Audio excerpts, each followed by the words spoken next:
जय शिव गुरु, हर हर महादेव, जय माँ पार्वती। तो मैं अर्चना आप सभी के लिए एक बहुत ही सुंदर शिव कथा लेकर के आई हूँ। तो कथा को कृपया अंत तक जरूर सुनिए और यह कथा आपको बहुत ही पसंद आने वाली है। भगवान शिव की एक परम प्रिय भक्त सीमा नाम की लड़की की कथा है।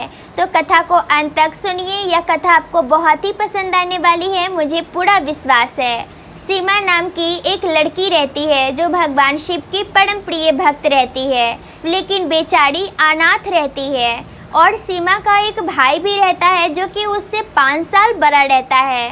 तो सीमा और उसका भाई का भरण पोषण आखिर कौन कर रहा था जब उसके माता पिता थे ही नहीं। तो सीमा और सीमा का भाई का भरण पोषण उसके चाचा चाची कर रहे थे। लेकिन जैसे जैसे सीमा और उसके भाई बड़े हुए तो उनका चाचा चाची भी जो है उनका साथ छोड़ दिए कि अब तुम लोग बड़े हो गए हो, खुद कमाओ और खुद ही खाओ, अब हम जो है तुम्हें ज़्यादा दिन तक नहीं ढो सकते हैं। फिर इस तरीके से चाचा चाची का हाथ भी जो है सीमा और सीमा के भाई के सर पर से उठ गया। अब सीमा का भाई जो है वो छोटा मोटा काम करने लगा और फिर छोटे छोटे काम करके सीमा के भाई को जो भी पैसे मिलते उससे ही सीमा अपना घर चलाने लगी। सीमा और उसका भाई का भरण पोषण इस तरीके से होने लगा और फिर ऐसे ही समय जो है वो बीतने लगा।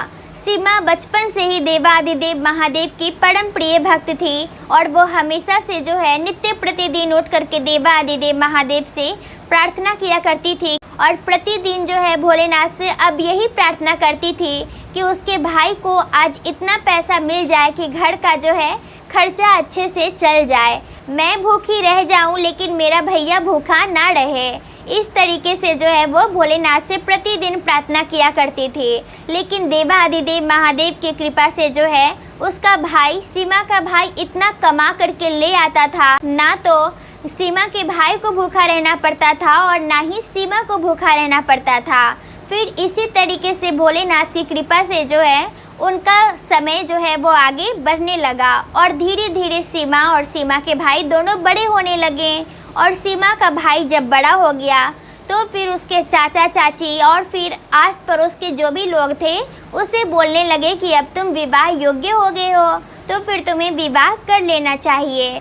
और फिर ऐसा बोल करके सभी लोग ये फैसला करते हैं कि वही सब जो है सीमा की भाई का विवाह करवाएंगे। और फिर एक लड़की को ढूंढ करके, एक अच्छी सी लड़की को देख करके जो है वो सीमा का भाई का विवाह करवा दिया जाता है। अब घर में सीमा की भाभी आ जाती है। सीमा सोची थी कि उसकी भाभी आएगी तो बहुत ही अच्छी आएगी, उसे जो है अपनी सहेली की तरह रखेगी, उसे बहुत प्यार करेगी, लेकिन ऐसा कुछ भी नहीं होता है। सीमा की जो भाभी आती है वो सीमा को देखना भी पसंद नहीं करती है और फिर सीमा से वो बहुत ही नफरत करती है। सीमा को वो बात बात पर ताना और गाली से नवाजती रहती थी।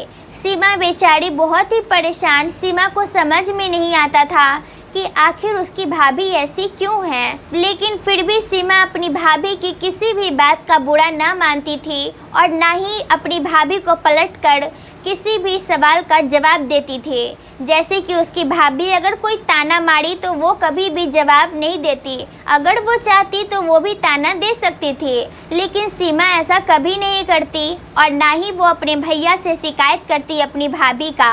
इस तरीके से जो है समय बीतने लगा और सीमा हमेशा जो है वो देवादिदेव महादेव की नित्य प्रतिदिन अभी भी पूजा करती और फिर घर का सारा काम करती। लेकिन फिर भी जो है उसकी भाभी उसे पता नहीं क्यों नहीं पसंद करती थे। और फिर ऐसे ही समय बीतने लगा। अब सीमा जो है वो धीरे धीरे बड़ी हो गई और फिर सीमा भी विवाह योग्य हो गई और सभी ने सीमा के भाई को सलाह दिया कि अब सीमा विवाह योग्य हो गई है तो उसका विवाह करवा देना चाहिए। तो सीमा का भाई जो है सभी को बोलता है कि सीमा के लिए एक अच्छा सा रिश्ता ढूंढ कर लाए। तो सभी लोग जिसे जैसा रिश्ता मिलता है वो वैसा रिश्ता जो है लाना शुरू कर देते हैं। अब सीमा के लिए जो भी रिश्ता आता तो सभी लोग जो है वो सीमा को पसंद कर लिया करते, क्योंकि सीमा बहुत ही सुंदर थी, बहुत ही अच्छी थी। तो उसका स्वभाव और उसका रूप और गुण दोनों देख करके कोई भी उसे काट ही नहीं पाता था।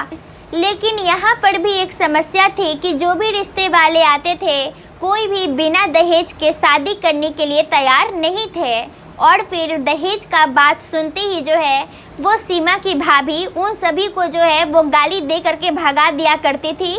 बोलती थी कि अगर शादी करना है तो सिर्फ लड़की को ले जाओ, और दहेज तो दूर की बात है, हम तो अपनी लड़की को जो है वो शादी के जोड़ा में भी विदा नहीं करेंगे, शादी का जोड़ा भी तुम्हें ही लाना होगा। इस प्रकार से बोलकर सभी रिश्ते वालों को जो है उसकी भाभी सीमा की भाभी भगा दिया करते थे। सीमा की भाभी जो है वो सीमा की शादी में 1 रुपया भी खर्च करना नहीं चाहती थी।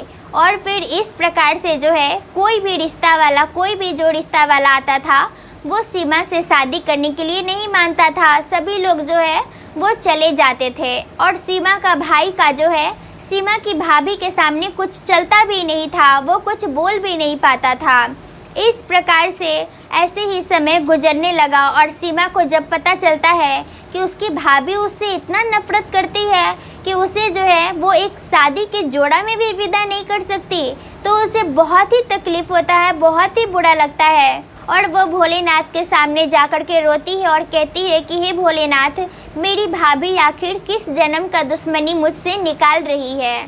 फिर ऐसे ही जो है समय बीतने लगता है और फिर एक आदमी जो है जो पड़ोस में ही रहता था सीमा के, वो एक रिश्ता लेकर के आता है जो कि काफ़ी गरीब था, जो कि 2 वक्त का भोजन भी ठीक से नहीं खा पाते थे, लेकिन वो विवाह के लिए वो मान चुके थे। उन्हें कोई भी जो है वो दहेज नहीं चाहिए था और ना ही जो है उन्हें लड़की शादी के जोड़े में चाहिए था। फिर क्या होना था, सीमा की भाभी जो है ये रिश्ता सुन करके बहुत ही खुश होती है। ये रिश्ता देख करके वो सोचती है कि चलो इसका शादी भी हो जाएगा, सीमा का शादी भी हो जाएगा और उसका जो है 1 रुपया खर्चा भी नहीं होगा। और फिर इस तरीके से सीमा का विवाह जो है एक गरीब लड़के से हो जाता है। अब सीमा की ससुराल की कथा सुनते हैं तो सीमा की जो सास थी वो एक भिखाड़न थी, जो कि भीख मांग मांग करके जो है अपना घर चलाया करती थी। और सीमा के ससुर नहीं थे और सीमा की जो पति था वो 1 नंबर का चोर था। वो जो कुछ भी काम नहीं करता था, वो जानता था कि उसकी माँ जो है वो एक भिखाड़न है, वो भीख मांग मांग करके उसके लिए खाना जुटाती है, 2 वक्त का भोजन जुटा पाती है, लेकिन फिर भी जो है वो इतना बदमाश था कि उसे अपनी माँ की हालत पर भी कभी तरस आया ही नहीं। मतलब बड़ा तो हो गया था लेकिन दिमाग से बिल्कुल भी बड़ा नहीं था, एकदम बच्चों की तरह करता था। जैसे कि किसी के यहाँ भी जाता तो उसका किसी भी कीमती सामान पे उसका नज़र रहता कि उसे मैं कैसे चुरा लूँ, और फिर उसे चोरी करके जो है वो सीमा का पति अपनी माँ के पास लाता। सीमा की सास जो है जब देखती थी कि मेरा बेटा चोरी किया है तो उसे बहुत डांटती और वो बोलती कि जा करके जिसके के यहाँ से ये सामान ले करके आए हो उसे जा करके लौटा कर आओ। फिर क्या, सीमा का पति जो भी चोरी करके लाता था उसे जा करके लौटाना भी पड़ता था, और जैसे वो चोरी से चोरी करके लाता था वैसे ही चोरी से जा करके चोरी का सामान वहीं पे रख भी आता था, ताकि किसी को पता ना चले कि आखिर सामान गायब किया कौन है। इस तरीके से वो अपना हाथ का सफाया किया करता था। अब बेचारी सीमा बिना शादी के जोड़ा में शादी करके जब उस भिखारन की बहू बन करके आई और उसे पता चला कि उसकी सास की हालत कितनी खराब है, वो कैसे करके अपना घर चलाया करती है, और उसका पति जो कि कमा सकता है लेकिन वो कुछ भी नहीं करता है। और सीमा की सास जब सीमा को ये बताती है कि उनका बेटा जो है वो चोरी करने में माहिर है, तो सीमा जो है वो बहुत ही परेशान हो जाती है, लेकिन फिर भी वो अपना परेशानी अपने सास के सामने जाहिर होने नहीं देती है। और वो अपनी सास को जो है वो दिलासा देती है, वो उम्मीद रखने को कहती है कि आप बिल्कुल भी चिंता नहीं करो माँ जी, मैं सब ठीक कर दूंगी। और फिर इस तरीके से जो है वो जैसे कि भीख मांगने के लिए उसकी सास जाती थी वैसे ही कुछ दिन तो वो जाती है, लेकिन फिर जो है सीमा वो बोलती है अपनी सास को कि अब आप भीख मांगने नहीं जाइएगा, अब कमाने के लिए जो है वो आपके बेटे जाएंगे। जब वो कमाने वाले घर में है तो फिर आप भीख क्यों मांगिएगा। अब सीमा की सास जब ये बात सुनती है तो वो बोलती है कि बेटी तुम पत्थर के सामने सर मत पटको, इससे तुम्हारा ही सर फूटेगा। मेरा बेटा जो है मैं उसे अच्छे से जानती हूँ, वो अपने आदत से बाज नहीं आने वाला है। वो कभी भी नहीं कमाने वाला है, मैं उसे बोल बोल कर थक चुकी हूँ। तो सीमा बोलती है, माँ जी आप आराम कीजिए और आप देखिए आपका बेटा कमाते हैं या क्या करते हैं, नहीं कमाएंगे तो भूखे ही रहेंगे। और फिर इस तरीके से सीमा जो है अपनी सास को भीख मांगने के लिए मना कर देती है। अब उसकी सास भीख मांगने के लिए नहीं जाती है। और फिर घर कैसे चलता था? जब सीमा की सास जो है वो भीख मांगने जाती थी तभी जो है वो घर का खर्चा चलता था। सीमा की बूढ़ी और लाचार सास जब अपने बुढ़ापा में भीख मांगने जाती थी तब जा कर के जो है वो भोजन जुटा पाती थी अपने लिए और अपने जवान बेटे के लिए। लेकिन फिर भी उनके बेटे को कोई फर्क नहीं पड़ता था क्योंकि उसे बैठे बिठाए खाने का आदत जो पड़ चुका था। तो इस तरीके से जो है वो अब भीख मांगने के लिए सीमा की सास नहीं जाती है। और अब जब भीख मांगने के लिए जाती ही नहीं है तो फिर घर में खाना कहाँ से आएगा? तो सीमा के पति को जब पता चलता है कि घर में खाना नहीं है तो वो बहुत ही परेशान हो जाता है, उसके पेट में तो चूहे कूदने लगते हैं। अब सीमा के पति को जब भोजन नहीं मिलता है तो वो बहुत ही परेशान हो जाता है और फिर घर पर आकर के वो सबसे पूछता है, अपनी माँ से पूछता है, अपनी पत्नी से पूछता है कि घर पे खाना क्यों नहीं है। तो सीमा साफ साफ बोलती है कि घर में जब कोई कमाने वाला ही नहीं है तो खाना आखिर कैसे बनेगा। तो फिर सीमा का पति बोलता है, कमाने वाला नहीं है का मतलब क्या है, माँ तो है ना। अब ये बात सुन करके सीमा बोलती है कि माँ जी का अब कमाने का उम्र नहीं है, अब उनका उम्र जो है वो आराम करने का है। और फिर जब आप घर में है ही तो फिर माँ जी को काम करने की क्या ज़रूरत है, आपको जो है वो काम करना होगा, तभी जा कर के हमारे घर में 2 वक्त का भोजन जुट पाएगा, हम लोग खा पाएंगे, नहीं तो हम लोग को तो भूखा ही मरना पड़ेगा। अब सीमा के मुंह से ऐसी बात सुन करके सीमा का पति जो है वो बहुत ही घबरा जाता है क्योंकि उसे भूखा रहने की बिल्कुल भी आदत नहीं थी। फिर क्या, सीमा का पति जो है वो सीमा से बोलता है कि तुम ही बताओ कि मैं आखिर क्या काम करूँगा, मैं तो आज तक कोई काम किया ही नहीं हूँ, मुझे तो कोई काम करने आता ही नहीं है, मैं क्या करूँगा और मुझे तो कुछ भी समझ में नहीं आ रहा है। अब अपने पति का ये सब बात सुन करके थोड़ी देर के लिए सीमा भी परेशान हो जाती है, उसे भी समझ में नहीं आता है कि उसका पति को तो कुछ करने आता नहीं है तो आखिर वो पैसा कमा करके कैसे लाएंगे। तो फिर वो बहुत ही परेशान हो जाती है और वो भोलेनाथ से कहती है कि हे देवादिदेव महादेव, मुझे कोई रास्ता दिखाइए, मुझे भी समझ नहीं आ रहा है कि मैं आखिर अपने पति को क्या सलाह दूं, क्या बोलूं उन्हें करने के लिए, उन्हें तो कोई काम आता ही नहीं है और दूसरी बात कि हमारे पास पैसे भी नहीं है, कोई पूंजी भी नहीं है जिससे कि हम कोई रोजगार शुरू कर सकते हैं। फिर क्या होना था, हमारे देवादिदेव महादेव सीमा की प्रार्थना सुन लेते हैं और सीमा ऐसा सोच ही रही थी कि सीमा के द्वार पर जो है एक गाय रहता है जो कि बहुत ज़ोर ज़ोर से चिल्ला रही थी। अब गाय की आवाज़ सुन करके सीमा जब अपने घर से बाहर निकलती है तो वो देखती है कि एक गाय उसके द्वार पे खड़ी है और वो गोबर दे रही थी। तो जैसे ही वो गाय को गोबर देते हुए देखती है तो उसके दिमाग में जो है एक बहुत ही सुंदर तरकीब आता है जो कि देवादिदेव महादेव की ही कृपा थी और वो अपने पति को जो है वो बाहर बुलाती है। और फिर सीमा का पति जब बाहर आता है तो सीमा बोलती है कि आप ये गोबर देख रहे हैं, आपको जो है वो गांव के सभी लोग के पास जाना है जिनके पास गाय भैंस है और फिर उनसे जा कर के आपको गोबर इकट्ठा करके लाना है और फिर वो सारे गोबर की मैं गोईठा बनाऊंगी और फिर उस गोईठे को सुखा करके धूप में आप सभी को जा करके बेचना और वो गोईठा को सभी लोग ज़रूर खरीदेंगे क्योंकि वह गोईठा जो है वो जलावन का काम आता है। सभी लोग को खाना बनाने के लिए तो गोईठा चाहिए ही होता है और सभी के पास गोईठा बनाने का समय होता नहीं है तो फिर ये सारे गोबर तो बर्बाद ही हो जाते हैं, इसलिए आप ये काम करना शुरू कर दीजिए। अब ये काम सुन करके जो है वो सीमा का पति थोड़ा सोचने भी लगता है कि ये काम तो बहुत ही मुश्किल है, मैं कहाँ एक काम भी नहीं करता हूँ और मुझे इतना घूम घूम करके गोबर इकट्ठा करना पड़ेगा।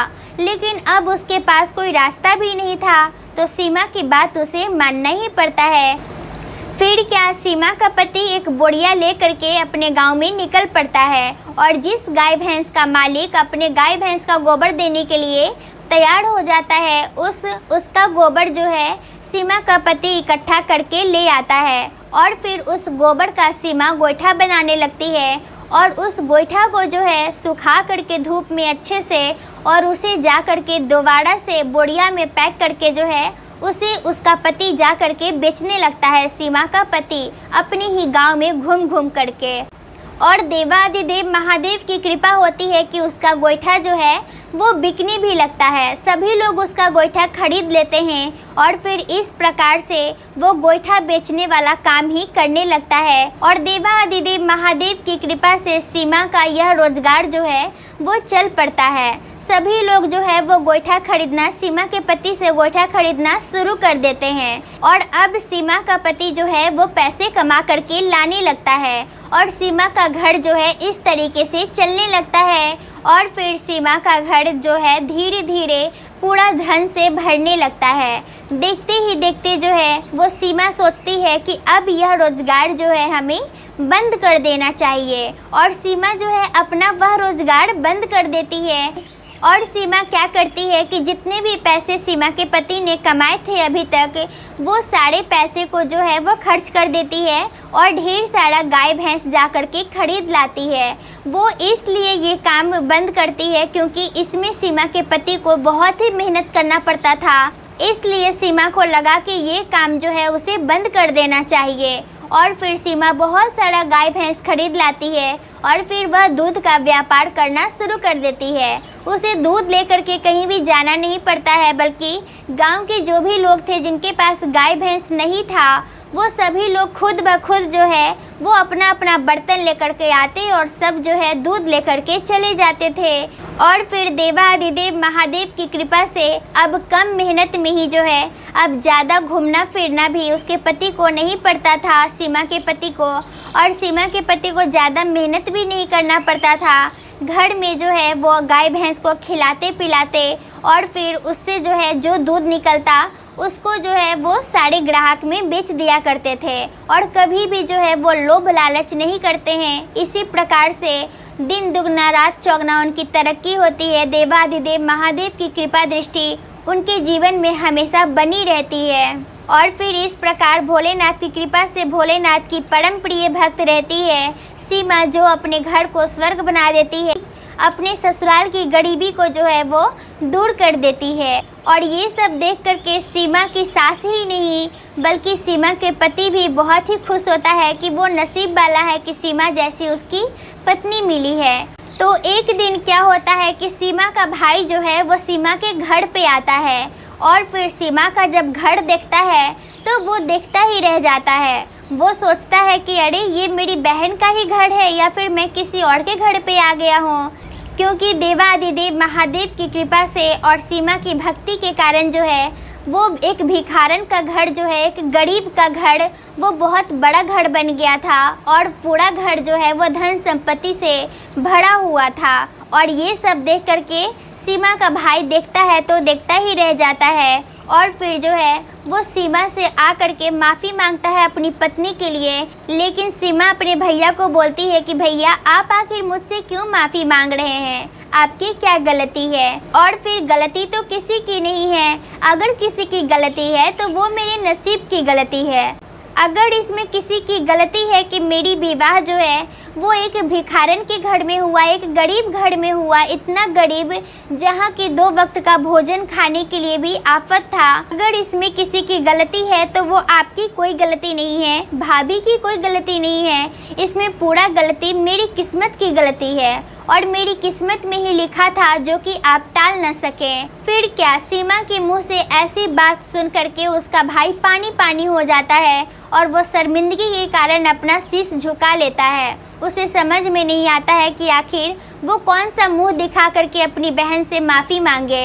लेकिन सीमा जो है अपने भैया को बिल्कुल भी शर्मिंदगी महसूस नहीं होने देती है, अपने भैया को अच्छे से स्वागत करती है। और फिर उसका भाई जब जाने लगता है तो वो बहुत ही परेशान दिखता है। अब अपने भाई को परेशान देख करके सीमा पूछती है कि भैया आप आखिर क्यों परेशान हैं, आप जो हैं वो कोई गलती नहीं किए हैं, फिर इतना परेशान क्यों हैं। और फिर अगर आपको लगता है कि आपने कोई गलती किया है तो मैं आपको दिल से माफ़ कर चुकी हूँ, अब आप परेशान क्यों हैं? अब सीमा के पूछने पर सीमा का भाई सीमा को बोलता है कि हमारे घर में तुम्हारे जाने के बाद दरिद्रता छा गई। हमारे घर में इतना गरीबी आ गई कि हम 2 वक्त के भोजन खाने के लिए भी मोहताज हो गए और तुम्हारी भाभी जो है वो मायके चली गई।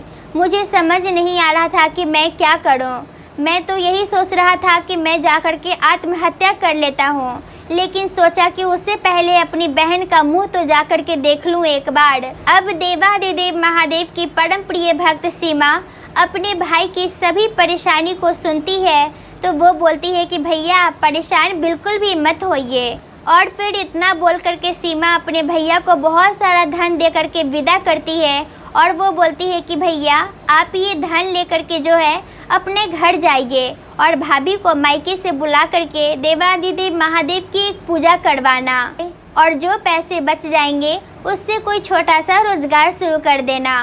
देवादिदेव महादेव पे मुझे पूरा विश्वास है कि वो अपनी कृपा दृष्टि आप पर जरूर बरसाएंगे। मैं अपने भोलेनाथ से यही प्रार्थना करूंगी कि उनका आशीर्वाद हमेशा आप पर बनी रहे। और फिर उसका भाई सीमा का भाई ऐसा ही करता है। वो सबसे पहले अपना ससुराल जाता है और अपनी पत्नी को जा करके सभी बात बताता है।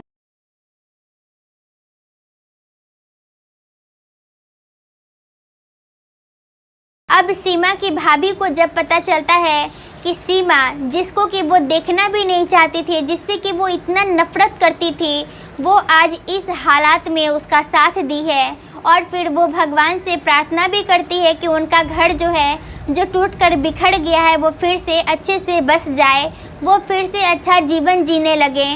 और फिर ये सब जान करके सीमा की भाभी बहुत ही शर्मिंदगी महसूस करती है और उसे समझ नहीं आता है कि आखिर वो अपना मुंह कहाँ छुपाए, वो भगवान को क्या मुंह दिखाएगी।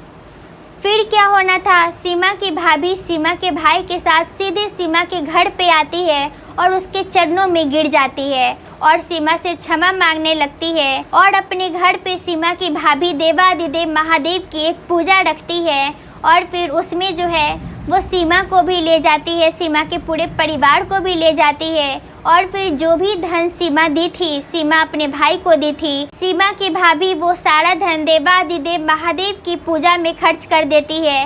और जो पैसे बचते हैं उससे जो है सीमा के लिए अच्छी सी साड़ी खरीदती है और फिर उसकी सास के लिए भी और फिर सीमा के पति के लिए भी।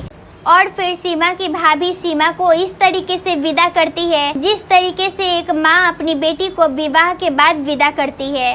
अब ये सब देख करके सीमा जो है अपनी भाभी को गले से लगा लेती है और सीमा जो है अपनी भाभी को दिल से क्षमा कर देती है। अब देवादिदेव महादेव की कृपा दृष्टि जो है सीमा के साथ साथ सीमा के भाई पर भी, सीमा की भाभी पर भी बरसता है और उनकी भी दरिद्रता जो है वो दूर हो जाती है, उनकी भी गरीबी दूर हो जाती है और वो भी सीमा के भैया और भाभी भी जो है वो सुखमय जीवन व्यतीत करने लगते हैं। इस प्रकार देवादिदेव महादेव की कृपा दृष्टि सभी लोग को मिलता है और जिस तरीके से इस कथा में देवादिदेव महादेव की कृपा दृष्टि उनके सभी भक्तों को मिला, सीमा को मिला और सीमा की भक्ति के कारण उसके भैया भाभी को भी मिला।